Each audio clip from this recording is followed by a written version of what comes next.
Bonjour Hélène. Alors, prêt à replonger avec nous dans le chaudron des scènes 2025? On a justement publié notre article sur le troisième jour et franchement, on n'a pas hésité à parler d'apocalypse ludique. C'était intense. Ah oui, Apocalypse ludique, ça décrit bien ce que peut être un samedi à Essen. Exactement. C'était vraiment une affluence de dingue cette année. Imaginez un peu, le samedi c'était complet avant même l'ouverture. Incroyable. Oui. Et pourtant, le salon avait grandi, 775 100 mètres carrés, c'est 13% de plus. Mais la densité, oulala. Dans l'article, on a utilisé des mots comme marée humaine. Je vois très bien l'image. L'allée principale était juste noire de monde. Je me souviens bien de ce qu'on a écrit, devoir prendre une grande inspiration, tu vois, avant de se lancer dans la foule. C'est ça, un peu comme un plongeon. Voilà. Mais le truc fou, c'est que l'ambiance, elle, restait électrique, super chaleureuse. On a parlé d'une Babel version ludique, et c'était ça, hyper bienveillant, plus de 80 nationalités. C'est ce que vous décrivez si bien dans votre article, en fait. C'est vraiment ça, l'âme des scènes. Cette énergie folle, malgré la cohue. C'est un signe incroyable de la vitalité du monde du jeu. Tout à fait. Bon, alors si on explorait ensemble quelques pépites qu'on a justement détaillées dans notre article. Des trucs sympas, d'autres un peu plus mitigés. On commence par Tag Time, du scorpion masqué. Ah oui, Tag Time, j'ai lu votre passage dessus. Un jeu 1 contre 1, c'est ça? C'est ça. Affrontement 1C1. On choisit 2 champions parmi une douzaine. Ça donne, attends, on avait calculé, 66 combinaisons possibles. Pas mal. Mais surtout, la mécanique clé qu'on a analysée dans l'article, c'est ce deck building à programmation fixe. Ah, la fameuse programmation fixe sans remélange. C'est ça qui est intéressant. Exactement. Tu prépares ta séquence de départ, tu ajoutes des cartes, mais le paquet, lui, n'est jamais remélangé. L'ordre où tu mets tes nouvelles cartes, c'est ça qui est crucial pour surprendre l'autre. Et ça change tout par rapport au deck building classique. Ça demande une anticipation, un timing. Carrément. Notre avis dans l'article, c'était fort sympathique, et on a trouvé ça plus dynamique qu'un unmatched. Oui, plus dynamique et surtout plus cérébral sur l'anticipation, je pense. Cette contrainte de l'ordre fixe, c'est très malin. Ça oblige à vraiment réfléchir à long terme. On change complètement de registre maintenant avec Sanctuaire chez Super Meeple. Oui, alors là, on est sur autre chose. Voilà.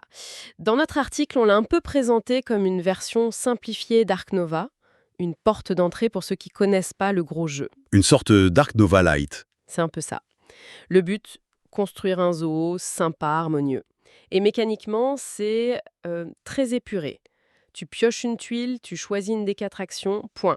Fini les grosses contraintes d'Ark Nova.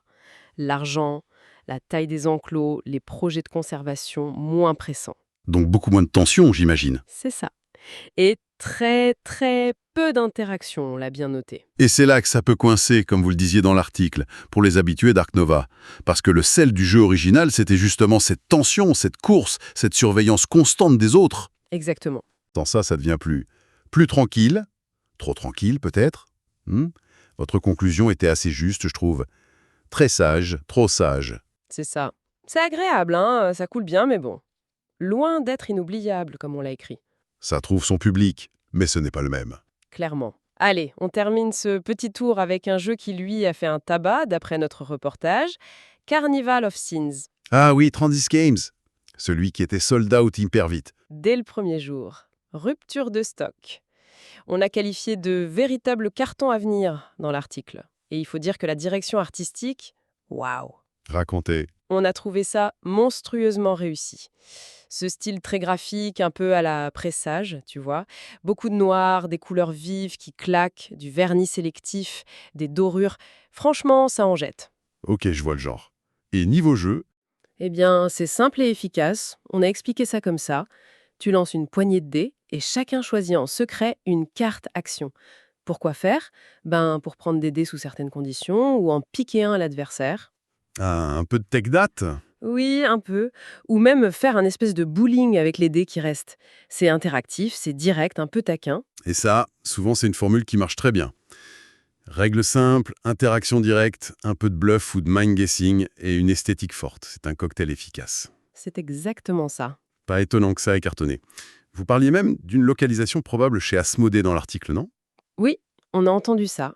Signe qu'ils ont eu le nez creux, comme on dit.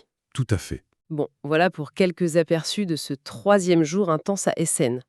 Pour résumer le feeling qu'on voulait passer dans notre article, C'était épuisant, vraiment, mais tellement vivant. L'effet SN. C'est ça. On a fini la journée, comme on l'a écrit, lessivé mais heureux.